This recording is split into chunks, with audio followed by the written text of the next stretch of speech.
war and economic disaster just by snapping their fingers and creating the illusion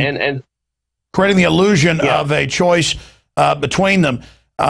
So you think Obama will get away with all the power grabs, and then when some new president comes in after him, that'll just continue? I certainly hope you're wrong, Wayne, but this is disgusting. Shifting gears to Libya, I know you've been to Libya. I believe it's repeatedly and somewhat recently, and they keep lying. You know, first it was just loving rebels that were peaceful. Now they admit it's Al-Qaeda. Reuters is saying, oh, God, Al-Qaeda is taking over Libya now. And it's like, but you put them in there. They keep saying Gaddafi's been defeated. Turns out more than half the country's still under his control. I mean, this is the first time that we've seen things become completely Orwellian. It's like NATO and our own government is run by Baghdad Bob, and everything is the opposite of what they say. Yeah, let me tell you what's next. Apparently, there's been some secret protocols signed between the United States and the NATO countries that helped invade Libya, attack Libya, to establish bases. You know, the U.S. used to have an Air Force base in Libya at Wheelis. It was a B-52 base. That's going, I mean, the U.S. is going to go back in there now with military bases. I understand one military base is going to be located very close to the border with Sudan, which has already been broken up into two countries. South Sudan is basically a vassal state of the United States. So this is the African takeover beachhead.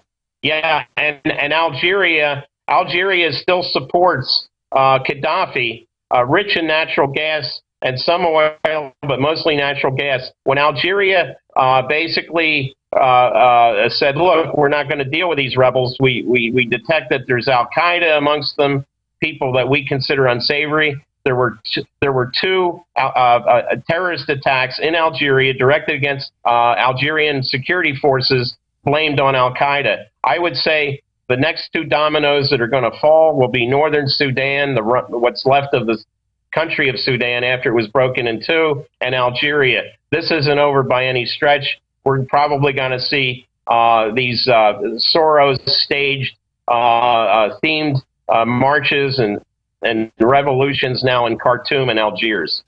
And like a dog returning to its vomit, it has the double goody of strategy of tension, wrecking the wealthiest economy, lifting up the rest of Africa, Libya, and then they can come right back in a few years, or maybe even just a few months, they're already talking about it, total contempt for the public, and attack the very Al-Qaeda they put into place if they don't follow the orders just exactly right, or stage a new false flag in Europe or the U.S.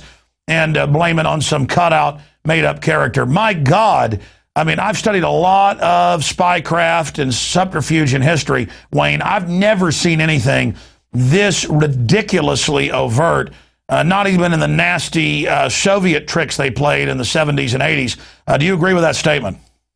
Yeah, and it's blatant. It's totally blatant what they're doing here. I mean, Libya, as you said, was one of the, as far as social programs to help the people, one of the most advanced. Now we have something I reported after I was there the last time in May, that black Libyans and black guest workers from other countries in sub-Saharan Africa were being targeted by the rebels. Now we have the mainstream finally coming around. Human Rights Watch, Amnesty International, all reporting that black Libyans and black African guest workers have been subjected to beheadings and other the women raped and other terrible human rights abuses. When I first reported that, the mainstream was, oh no. I even asked the United Nations Commissioner for Refugees this question here in Washington. He says, oh, well, we've heard those reports, and I've asked the rebels about that. We asked the rebels, why didn't he do an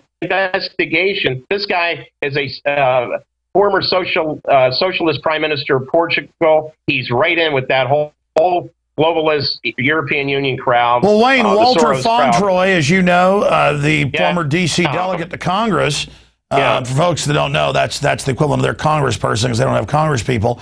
He had to hide out for a month and was presumed dead. He finally got out. I know you know about this, but he said that he had to hide out because they were killing all blacks on sight. That's now been confirmed, and that's one reason there's such a resistance to the Al-Qaeda takeover in the country, is because they're not giving them quarter, and they're just dragging any blacks they find out, men, women, and children, and there's giant dead piles of them all hacked up everywhere. And our media says, well, this is quite liberal and loving. Obama's doing it. Yeah. So that's the black cover they needed, as we said in the Obama deception that breaks all this down. And we even show and say Libya will be invaded. Actually, Tarpley did in the film. It's incredible how he predicted that. But it's just amazing that as long as they say it's liberal, then you can do anything you want. It's beyond ridiculous at this point. Yeah, and Fauntleroy also said he saw evidence that it was French and Danish commandos in Libya that carried out some of these atrocities, some of these beheadings. I also understand that U.S. Special Forces were in Libya and are in Libya today. Now, here's how you know about the casualties. There were casualties sustained among these Americans. I've been told that they're being reported as U.S. service people being killed in training accidents in Europe and other places. No, that's how they always do it. But I've talked to the Army. I've talked to the Army induction officer where the dead bodies come in for processing, and he said 4 months ago he'd already taken 5 into his office. And then just last week, they went ahead and admitted U.S. Special Forces are on the ground, and they've always been there. So you've been proven right on that again. Wayne Madsen of WayneMadsenReport.com. In closing, as part of your globe trotting, your global surveying, you've also gone to Japan, and we know the EPA months ago said that, oh, well, we'll just raise the levels of radioactive isotopes 1,000 to 100,000 times what it previously was. We know milk and food all over the U.S. has had as high as 50 times safe levels of different isotopes, and now they're reporting. We've got some graphics we can show from the news while you're talking that as water pours in, it's continued Chernobyls on top of Chernobyls, and a lot of the Japanese government has now had to resign, admittedly lying about this. We just had a French nuclear weapons processing system with MOX fuel, plutonium blow up. I mean, we had a Canadian reactor have a big spill. I mean, something weird's going on here. It's almost like somebody sabotaging things, or I guess it's that thing of when it rains, it pours. Wayne, what do you see going on here since you went to Japan? Well, one thing, I've been through Narita Airport in Tokyo many times, but I haven't been to downtown Tokyo since 1984 until this trip. And one thing that really shocked me was Tokyo used to be a bustling city, people everywhere. My first reaction was, where are all the people? There wasn't all the traffic that I remember. I mean, yes, they've done some stuff downtown to alleviate traffic, but I asked the question, where are all the people? I was told, look, many people have moved to southern Japan. Those who are able to get out have left. They've gone down to Kyushu Island, southern Honshu, and even into the Okinawa Islands. Well, that's a huge story. So there's a giant exodus, and I've seen some reports, but they try to whitewash that. So the Japanese didn't believe their government day one, and it looks like they did the right thing getting out of there. Absolutely, and like I say, the lack of traffic, the lack of people. You remember this Tokyo subway system was so packed at rush hour they had to use these cattle prods to force people in. Yeah. You don't see that anymore, because there's not the traffic in the subway system that there used to be. Well, we know there's massive radiation sickness and there have been deaths. And why didn't the government just tell the truth from the beginning? I mean, why does government have this compulsion in all eras, in all times, in all civilizations to lie even when the truth would serve them? Because it just came out that they lied instead of responding. Well, I think the same thing happened in Japan. Is what happened in the Gulf of Mexico. Obama allowed BP to run the show down there. BP was lying about the catastrophe there. These reactors, this is General Electric reactor technology.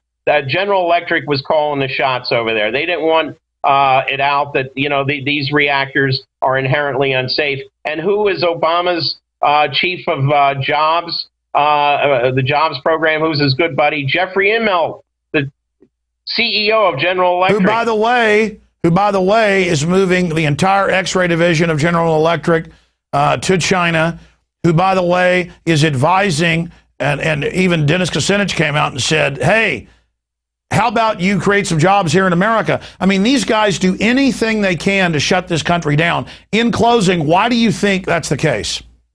Well, I think Obama and the people around him, Geithner and Bernanke at the Fed, and all these other people, what they've done is they've turned the U.S. government and many state governments into wholly owned subsidiaries of major corporations. And we are the basically low-paid or no-paid employees of this oligarchy that has seized control over the United States. That's right. And if you do happen to make money writing a book or starting a business, then they steal your money and give it in banker bailouts and corporate welfare to General Electric and people and General Motors to move out of the country.